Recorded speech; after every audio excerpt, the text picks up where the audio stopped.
Get my microphone on here. Minicamp is over. Spring practices are done. No more OTAs. Things going dark for the 49ers as they prepare for training camp. Where are we at here? Taking the temperature of the 49ers and maybe some areas of concern for this team heading into training camp 2023. Coming up on today's live edition of Locked On 49ers. You are Locked On 49ers, your daily San Francisco 49ers podcast. Part of the Locked On Podcast Network, your team every day.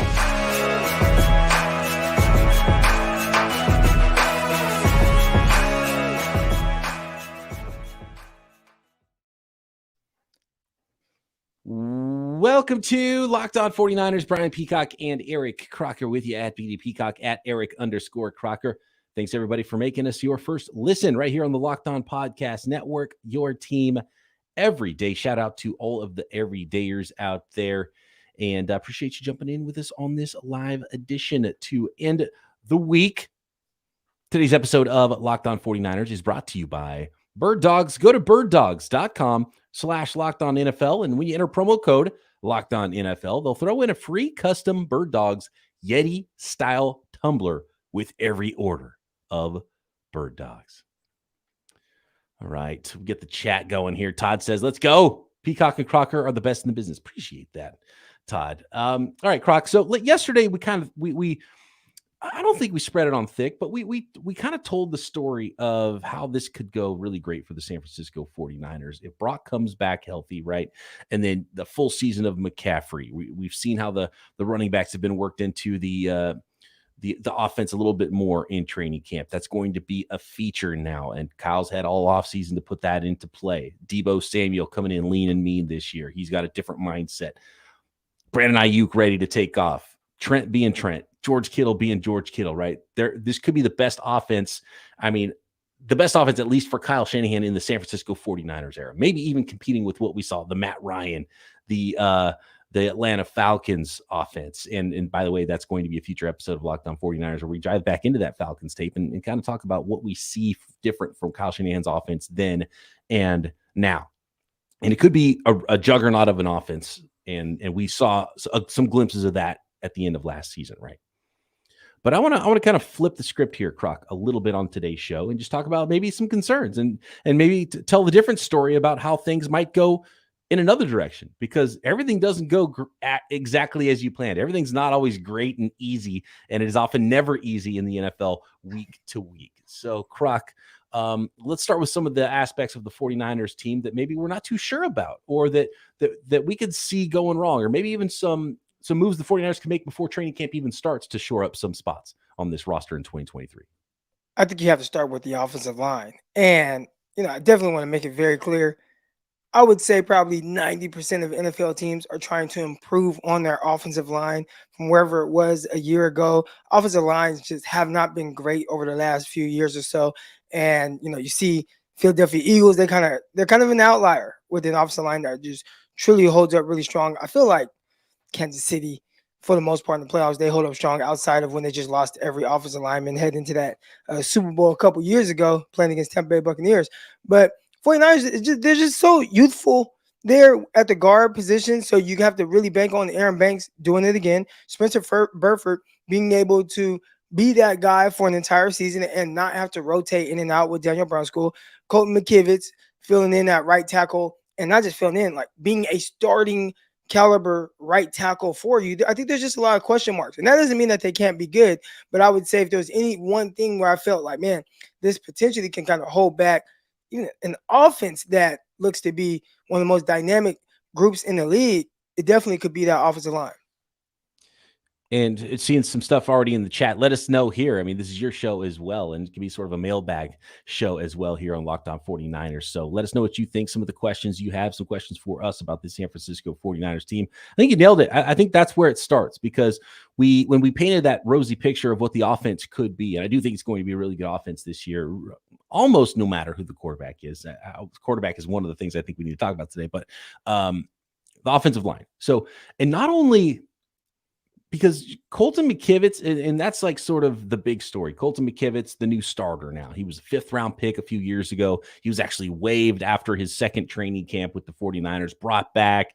And Chris Forster, 49ers offensive line coach, who's looking like an invaluable piece to this team right now, the way he's put this offensive line together. Because Croc, last year, this time, we were kind of saying the same thing about the offensive line, and it turned out to be okay and a pretty good unit. Do they take a step back? Do they take a step forward even? Could it be an even better unit than we expect? But starting with Colton McKivitz, it's not even just Colton McKivitz. That's certainly one of the possibilities is maybe the 49ers do take a step back at right tackle and are a little bit worse there. And then you go along the line. And like you mentioned, Aaron Banks, he had a good year, but he wasn't like a Pro Bowler last year, right? Does he take a step back? Is he just okay? Is that kind of what he's going to be? Solid starter. Jake Brendel, what's he going to be? Solid starter.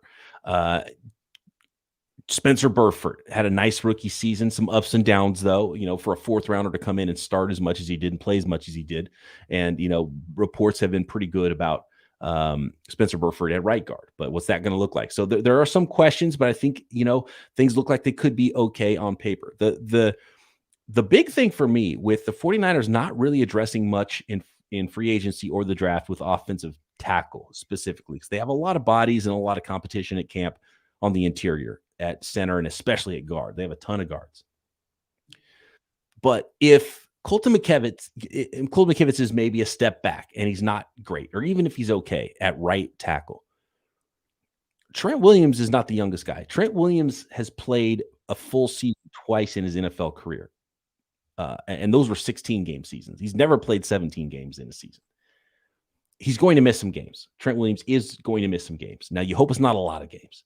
If it's a lot of games, now the 49ers are potentially worse at both tackles. And you've got a second-year quarterback who's coming off of an injury, or again, sort of a first-time starter. It's like a semi-rookie version of Trey Lance if he's the guy that's in there at quarterback. Or Sam Darnold, a quarterback who notoriously sees ghosts and turns the ball over twice a game over the course of his NFL career, right? So a really good offensive line. That's a lot of turnovers.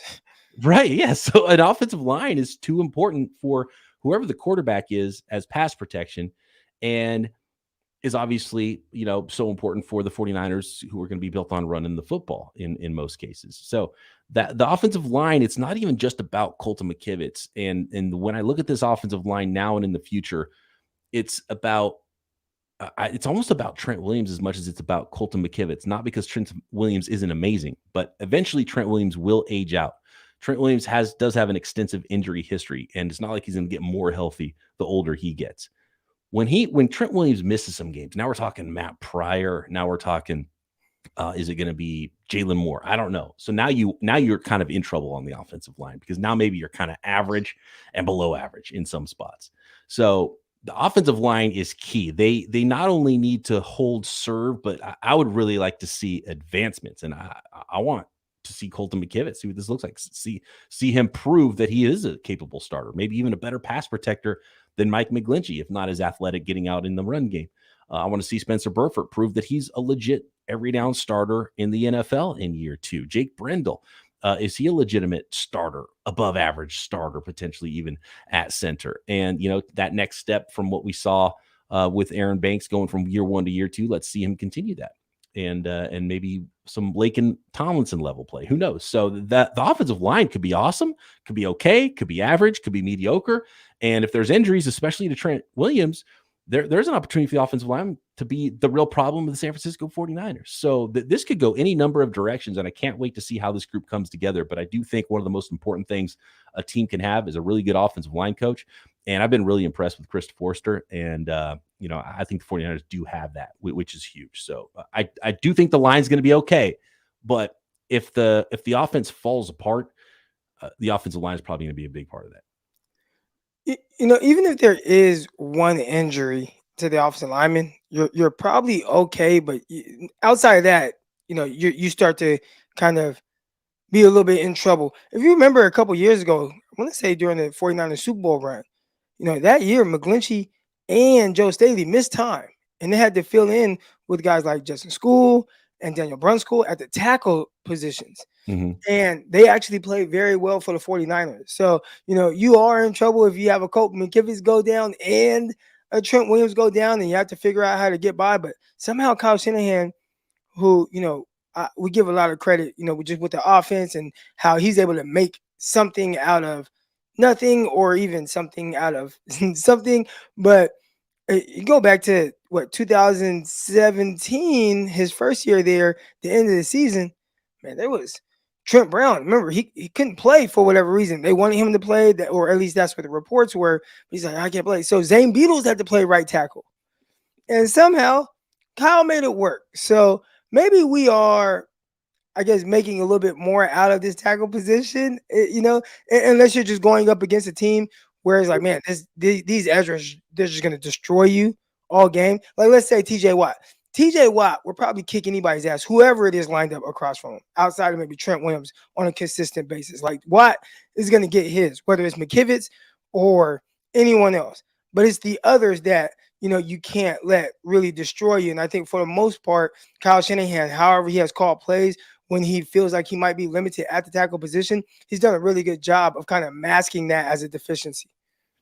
It's a good point because, Mike McGlinchey might have gotten schooled by TJ Watt in week 1. So if Colton McKivitz doesn't have a great week 1 against TJ Watt, that's not the time to panic necessarily. But when you start to have problems, it's like, okay, we got to help on the right side. Now you have one-on-ones everywhere else, or other guys losing one-on-ones when TJ Watt's getting an extra blocker over here, is the backside tight end not doing his job and at least getting in the way and slowing down a rusher on the backside of a play when you're going to play action and those types of things. So smart, tough players, usually you can get by for a little while, and I feel better about it on the interior than the exterior of the offensive line. Tackle is still a thing for me. It's like, okay, you guys got a lot of faith in the ones you have. You better be right about that, because you can't have your quarterbacks getting battered around. We've got some more questions in here about the offensive line, quarterbacks, and more coming up on today's Locked On 49ers, which is brought to you by Birddogs. Birddogs make you look good. And you know what? Birddogs feel good to wear. Birddogs stretch khaki shorts are designed to fit a little slimmer through the thigh and leg, giving you a truly sculpted look. Birddogs shorts do the exact same thing as, say, Lululemon, but with a way better fit. And they fit way better than regular shorts that are made of stiff, restrictive cotton. That's how they feel better and look better at the same time, because Birddogs fixed any of these issues by inventing cloud knit fabric that looks just like khaki but stretches so you get way slimmer fit without having to sacrifice movement. And that is so key, especially in my lifestyle. I'm always moving. I'm always active. I am, podcasting 1 second, out playing with my son the next second, kicking it by the pool, maybe having a little barbecue, right, another time. And then I've got to be able to look presentable when I'm doing professional type things, even though you can't see my lower half on the podcast most times. But it is such a comfortable fit, but you feel like you can go in any professional setting if you need to. That's what I love about my Birddogs pants. They go straight from, I always say you go straight from the office to the golf course, because they look good in an office setting, and they feel great. They move with you when you're out on the golf course, when you're moving around. I love taking my shorts to the gym, or hanging out by the pool, get the lining in there, take a dip in the pool in them if you need to as well. So go to birddogs.com/LockedOnNFL and enter promo code LockedOnNFL for a free Yeti style tumbler with your order. That's birddogs.com/LockedOnNFL for a free Yeti style tumbler. You won't want to take your bird dogs off. We promise you. I want to go to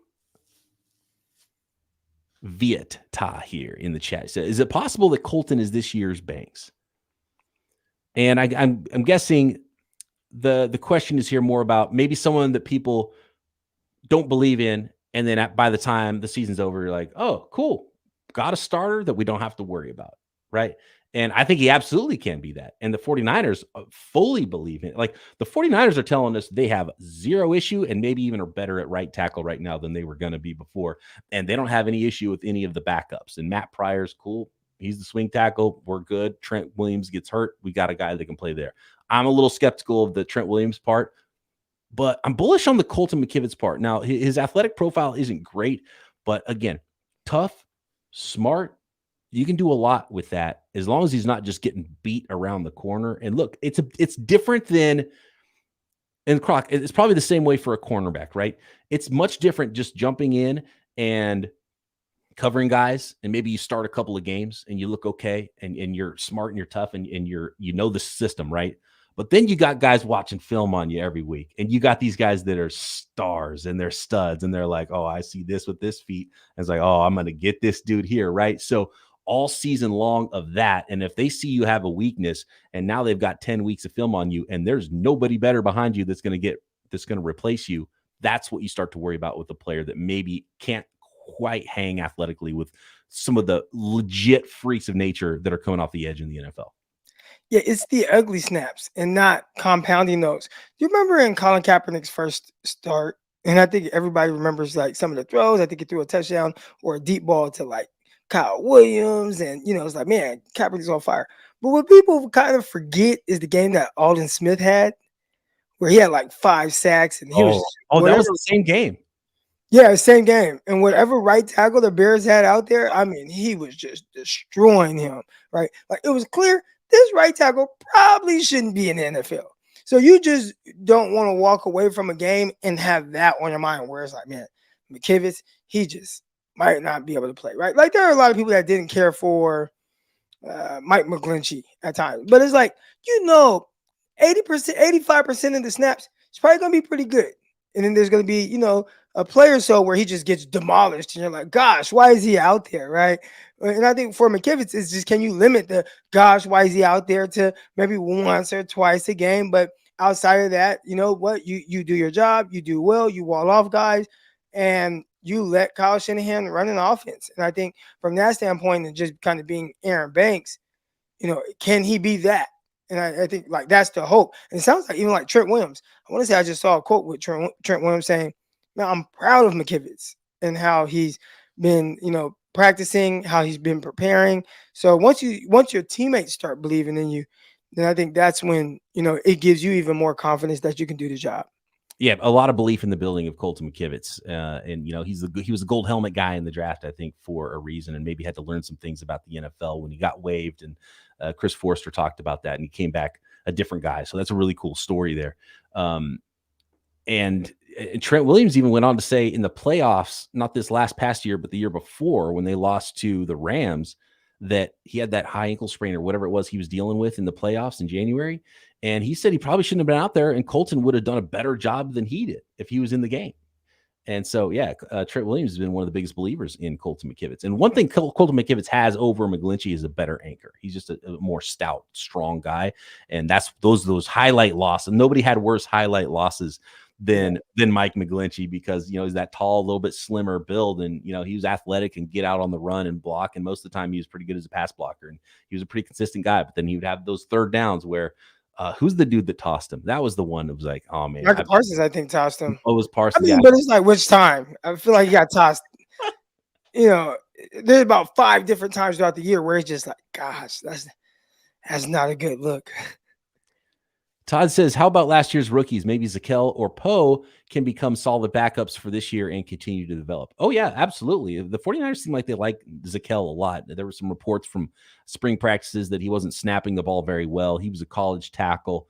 Looks like he's going to be pretty much a guard, and that's about it. I think they were hoping he could be a backup center, and we'll see if he improves on that in training camp, but he'll have a chance to compete on the inside. And I really like Poe. I think Poe absolutely can be a backup guard, but that's the thing. And they brought in Joey Fisher as an undrafted free agent. They've got John Feliciano who could play the interior positions, but they have a lot of depth and a lot of competition with those interior spots, guard especially, but there's not a lot of options at tackle right now. And so that could get thin very quickly and could become a problem for the 49ers. But again, I mean, that's an issue around the league though, right? Like if, Pittsburgh Steelers, their offensive line wasn't good last year. If they lose whoever their tackle is, I mean, they traded up they traded up in the first round to get Broderick Jones because they're like, we're going to trade up to get a tackle. We got to make sure we get one of these stud dudes because there's not 64 of those freak of nature stud offensive tackles to block the freak of nature stud edge guys in the NFL. So at some point you have to say, okay, well, what are we going to give up? And you go with McGlinchey. We're like, well, we like him, smart, tough, knows the scheme.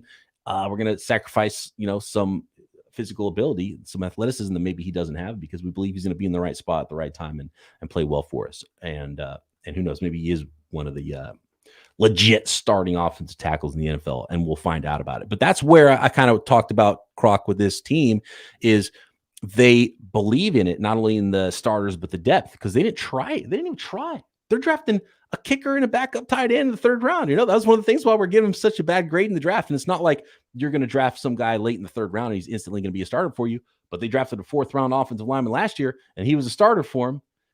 So it's not impossible for that to happen, and you can create some depth. And guess what? Maybe you do hit on one of these guys that's a future starter for you too, because it's not just about right now. It's about building into the future. And they put nothing into offensive tackle they brought in Matt Pryor. That was it. And so, okay, you better be right. Yeah, they got Burford, but I think that's kind of a like, oh wow, because I mean, how many offensive linemen have they drafted day 3 over the last few years that just don't end up playing? Right, we're talking a lot about McKivitz. What was he, a 5th round pick? I believe he was 5th round pick. Yeah. Oh, 4th. Okay, and at some point he was waived and had to be brought back on like practice squad, then kind of work his way back up. So I'm not saying like that. That's like a bad thing. That's some guy's path. But, where they took him is like you typically don't even get the Spencer Burfords at that spot. So, ideally you would want them to take an offensive line, in the 3rd round. But, I mean, those guys, like you said, why did the Steelers trade up? Because, I mean, these tackles, you kind of got to get them pretty high. Now, I think we saw Seattle last year, swing and like, oh man, we got Abraham Lucas. I think Abraham Lucas was definitely going to be kind of more of a scheme fit type guy. Like, it was probably very specific, the type of offense he was going to have to play in. And he went to a spot that fit well for him, but it's really hard, more so than a kicker or a running back or even a receiver, to find a guy that can contribute day 1 in the 3rd round, than it is in the offensive lineman, especially that late. We got a question about quarterbacks here. Let's go to, I lost it. Here we go. From Bobo. He says, I'm a believer that Sam Darnold will be dealt or released before the season or at the trade deadline, only if Brock Purdy and Trey Lance are still healthy. So a lot of people right now are talking about Trey Lance being the one that's traded. But Bobo says Sam Darnold may be the one that's on the way out. Look, the 49ers aren't going to keep 4 quarterbacks. And if Brock Purdy's healthy and active to start the season, they've got to cut somebody. And, even Brandon Allen probably is not somebody that's going to make it back necessarily to the practice squad. He was number 2 to Joe Burrow last year. Like, he's probably going to be like, I'm not going to be the 4th guy. I can be at least a number 3 on somebody's roster. So the Niners are probably going to lose one of their quarterbacks. Brandon Allen, the most likely, cost them the least, though, and they would save more money from trading away Sam Darnold or Trey Lance. If I had to guess, if one of the guys was going to be traded, I would assume that it's Trey Lance, because I think just the way the NFL works, he although I don't think he has any like high trade value, I think he still has more value trade wise than Sam Darnold. He's going to cost a little bit more, but there's still so much unknown that if I'm a team, it's like, yeah, I'm still intrigued depending on what I have to give up. Now, I think during the draft process, we were talking about him potentially getting traded, and I was like, if you're offering me a 3rd, I'm taking that. And you were like, nah, like, gotta go higher than that.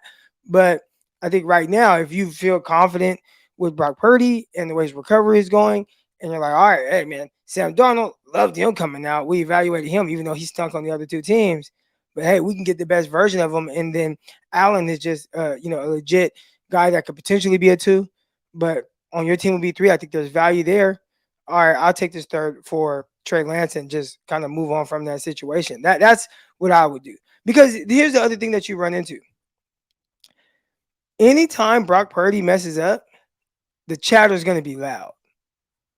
Like, it'll be loud. So you got to hope that he plays as well as he did. And he was played exceptionally well last year. I would assume that there's this coming down to earth moment or moments. And then eventually, you work your way back up, and then, because he's still young. He hasn't even started a full season worth of games. So do you want him to have to go through that and look over his shoulder? Or do you want to say, man, like, look, you can go through these ups and downs. We're not putting in Sam Darnold. Then you just kind of let him play. And then eventually he works through it and then he plays amazing and you forget all about it. But if he's going through a rough patch and there's Trey Lance behind him, I think there will be a lot of pressure on the organization to see what you got, in your third overall pick that you traded all that stuff for. So I would try to move on from him to save you a headache. More on the quarterbacks next. More on one more thing that I think, or maybe a couple more things that I think could be something that does set the 49ers back this year if they do start to show some warts during the 2023 season next. Thanks, everybody, for making Locked On 49ers your first listen every day here on the Locked On Podcast Network. Shout out to all the everydayers out there. We appreciate you. Make sure you are subscribed up on YouTube. Hit the notification bell so you know when we do put a new show up and when we go live like today's program. Thanks to everybody jumping in on the live with us today. And you can also find us everywhere you get your podcasts. Croc, why do you have that look on your face right now? I thought you maybe read a comment that you thought was like off-putting or something. I thought you were going to say something very salty right there. That's hilarious. All right. So look, okay, I want to finish up some of the quarterback stuff. What's the worry level of Brock coming back less than 100% or seeing ghosts, as Darnold likes to say? Well, I'm not worried about Brock seeing ghosts as much. I would be worried that the 49ers turn to Darnold and he looks good in shorts in the spring, and then when he gets on the field, he doesn't see the field clear, and he's a problem, and he's throwing more picks than Jimmy used to. Like, that's the problem with Darnold, is I don't think it's really the right place to evaluate Darnold right now, because of, like what Mayoko said, maybe the best thrower in 49ers history, right? He's a good athlete. He's got a good arm, right? He's this broad-shouldered dude. He's still young. Teammates like him. But when the live bullets are flying on the field, that's where Sam Darnold has had his problems. So I'm going to evaluate Sam Darnold when he's staring down Fred Warner and Nick Bosa in the first team unit in practice. Like when we start hearing about interceptions piling up, when he's running the second team playing against the first team defense in practice, right? That's tough for anybody. And the 49ers defense always beats up on the 49ers offense in training camp. Maybe this year they'll start to tilt the other way. Who knows? Or in those preseason games. So that's when I'm really going to start to evaluate Sam Darnold. And with Brock, he's a young quarterback, and there's some things he definitely has to get better at. He got out of a lot of trouble last year, but some bad habits could hurt him. So, and he hasn't had time to work on it during the offseason. Just mental reps for him. So yeah, it's the quarterback. We talked about the offensive line first, but the quarterback's really the number one thing that could hinder the 49ers. Maybe Brock shows us, man, you know what? He was a seventh round guy for reasons, kind of a backup. Trey Lance not ready or traded away, and Sam Darnold still sees ghosts. Like that could happen and really hold back the 49ers. Yeah, definitely. And I think that's why, a year ago in that same kind of situation, you were able to hold on to Jimmy Garoppolo and kind of feel confident about that, because it's like, hey, at least, if push comes to, or worse comes, ends up happening, well, you got Jimmy Garoppolo and he can kind of salvage this situation. So I think a lot of people felt like, oh man, they don't like Trey Lance. That's why they're bringing Jimmy G. And it's like, well, if you're the 49ers, why would you not make sure that you kind of retain him and be able to bring him back and, cut his salary? Like it made a lot of sense from that standpoint of just being able to like use him as kind of insurance. As far as play goes, and even for Sam Darnold, I would say if Kyle is able to scheme for like put a game plan around what he thinks Sam Darnold does well, there's potentially a better version of Sam Darnold that you would see in a game than you would see at a training camp practice, where it's still scripted, but now it's like, dang, every snap is good on good. It's not as like a game plan, because when you develop your game plan, it's going to be based on things that you feel like this quarterback does well, as opposed to practice. You're just seeing like what are they doing, or what can he do, or what can he handle. So I know you might put a lot of emphasis in the training camp practice, and a lot of other people as well, but I think the game would be more of an opportunity to see where Sam Darnold is at, and then how he can kind of grow. And not even preseason, because preseason they're not doing too much scripting or game planning either. Yeah, and for me, you still don't even want to put too much weight on training camp practices, but with Darnold, it's very specific because he's had one major problem in the NFL, and it's just not seeing a clear picture of the field. So if that's continuing in training camp, it's probably not a great sign. But there's I think it was Grant Cohn that was saying that it looked like Jair Brown, the rookie safety, was kind of toying with Sam Darnold a little bit and sort of playing off his guy and trying to bait Darnold into some throws so we could go make a play and pick it off. But that's a dangerous game too. Like I don't know if that's the right way to go about it for a rookie safety. Once real games start happening, you can get burnt. I read that, but my mind immediately went to, as a safety, like, who is your guy? You know, like, who are you lining up across from and you're baiting a quarterback? Like, you're not in man coverage. You're not Richard Sherman, who would play. He played with his eyes to the quarterback, but be in man coverage, but read the route concepts and still be able to drive routes, right? Like, as a safety, it's kind of like, you can do some match stuff, especially from quarters, where you might have to guard somebody, that's vertically pushing. But typically, unless he's manned up on guys in the slot, I don't know how many opportunities he has to really toy with the quarterback. Now, he could disguise things and, like, all right, I'm going to show that I'm down over this guy in the slot. I'm gonna move around, and then at the snap, I'm gonna bail and get back to my deep half or my quarters or whatever. But if he is doing that, I think that's tremendous for a young guy who is still trying to figure things out defensively. But that probably shows a little bit more where he's at right now with whatever they've thrown at him. One of the last ones I'll talk about here, Croc, is, and I love that they brought in Javon Hargrave, because he is a difference-making player on the 49ers defensive line. I would say the edge spot those, and just depth on the defensive line would be something that if Drake Jackson doesn't become a dude, they lost a lot of players on the edge last year, like guys like Charles Omenihu, and the 49ers and Chris Kosurik is coaching them up, done such a good job of finding players. I think they'll be okay there. But one guy that they can't afford to have get hurt is Nick Bosa. And we talked a lot about Jimmy W, right? And Jimmy G and his winning record with the 49ers. But you look at all the wins that Jimmy Garoppolo has accumulated, Nick Bosa was playing all those games, right? Remember 2017 and 2018, before the 49ers had a pass rush, that defense was awful. And the 49ers knew it. And in 2019, not only did they spend the number 2 pick on Nick Bosa, they actually traded a second rounder to Kansas City just for the right to sign a D Ford to a big contract. And that really solidified that defensive line. And that 2019 team took off. And then in 2020, Nick Bosa, torn ACL. That team went in the tank, right? Back, Nick Bosa again, 21, 22, healthy. I bet Nick Bosa's record is better than Jimmy Garoppolo's record. 49ers. You know what I mean? So, well, especially after that run that Brock Purdy had.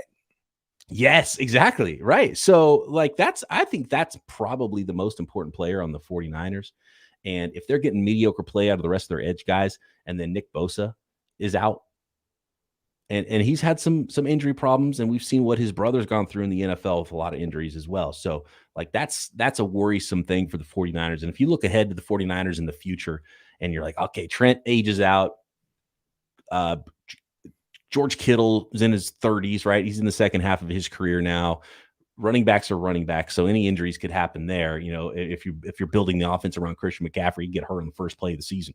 And you can start to see where things could fall apart for the 49ers, and more so maybe long-term than short-term. But yeah, really the way that this team would, that big problems would happen for the 49ers would be quarterback related, and maybe because the offensive line isn't good enough to protect them.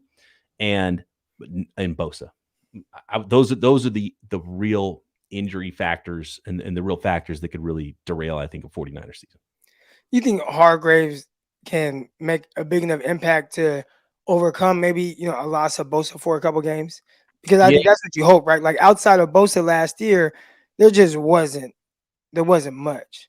Yeah, so if they're getting interior pressure with Armstead, and then you have the others, edging, maybe Drake Jackson takes that next step that they're hoping. Everybody's kind of talking about how he looks right now, but maybe that would kind of help you get by in a couple games without Bosa. But definitely, you don't want to miss him for an entire season. Yeah, some Eric Armstead off the edge, maybe. Javon Kinlaw. I mean, Javon Kinlaw has kind of gone underreported. He wasn't at practice either. So is he dealing with another injury? I don't think you can expect to get anything from Kinlaw with his chronic knee problems. And so, they could make up. Anything about him from OTAs? Was he there? He didn't practice the last couple of weeks, from what I understand.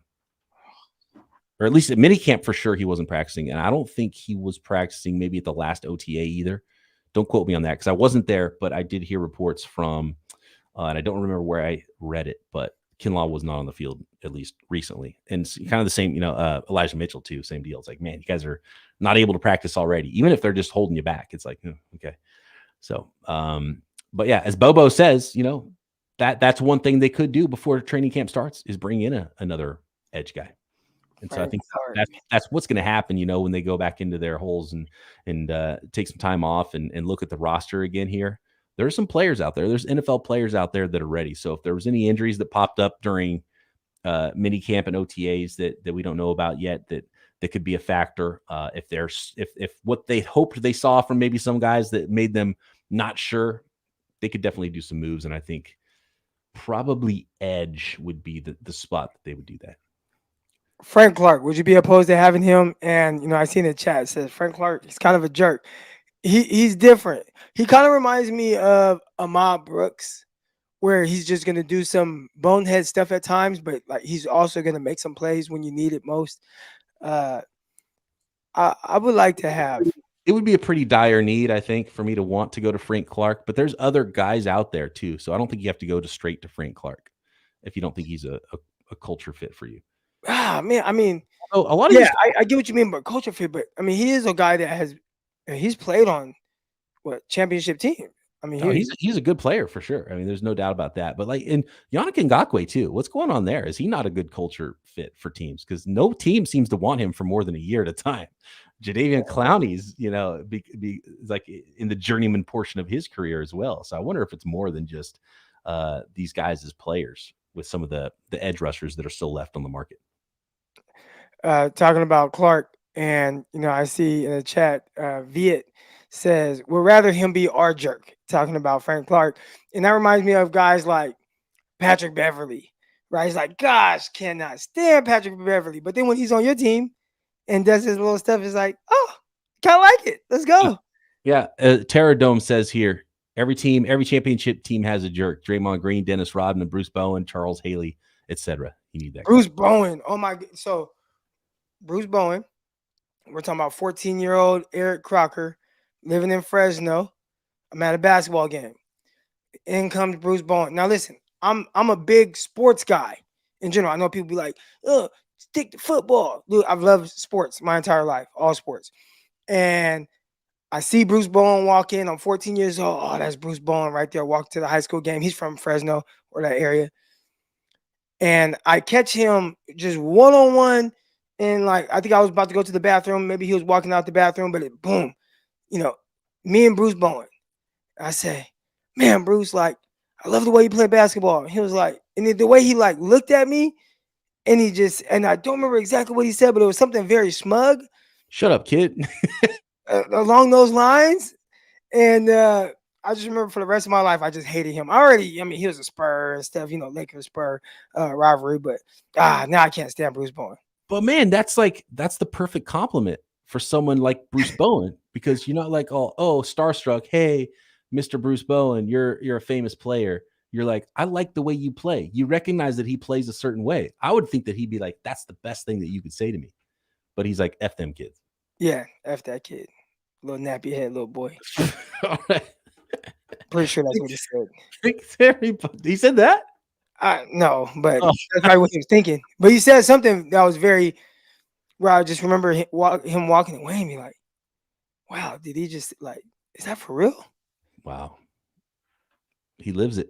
I've ran into some bad experience. That's why now I don't get I got starstruck a little bit seeing Tim Tebow, but I don't really get starstruck seeing people anymore, because between Bruce Bowen and Kevin Barlow, or however you say it, Kevon Barlow or whatever. Oh wait, what happened with Kevin Barlow? All right, we got to finish with that. I was going to wrap it up. Okay, we'll finish with that. Yeah.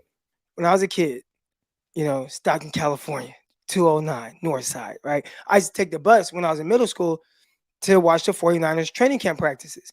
And after the practice, I had this spot. Man, I get all the autographs. All of them. All the players had to go past there. I think it was like maybe where they ate or the dorms or something like that. So it's just me over there. And I see the players walk by, and it's like, oh, okay, I want to get their autographs. And I just hear Kevin Barlow, man, I'm tired of signing autographs. Look at that little kid right there. I bet he wants our autograph too. And it was me. And I was just like, dang. And he was like one of my favorite players. Kevin Barlow was like, he had that 1,000-yard season. He was like the new young running back. It was like Garrison Hurst passing the torch. And he kind of let me down. One more story about during that time. Again, great spot. I would get JJ Stokes. I get all the guys. Keenan Turner walked by. And I'm like, man, I don't know who he is, but he's with the 49ers. I want to get this guy's autograph.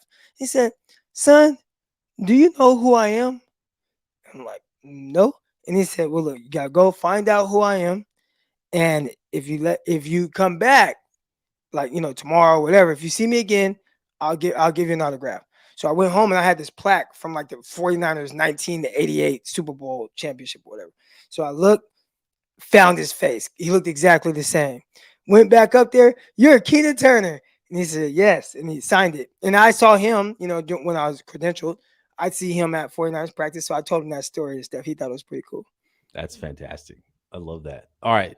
Thanks, everybody, for jumping in on the live episode today. Appreciate you making Locked On 49ers your first listen every day here on the Locked On Podcast Network. Shout out to all the everydayers out there. Make sure you subscribe up on YouTube and everywhere you get your podcasts. Croc and I back next time right here, Locked On 49ers. Subscribe to this video.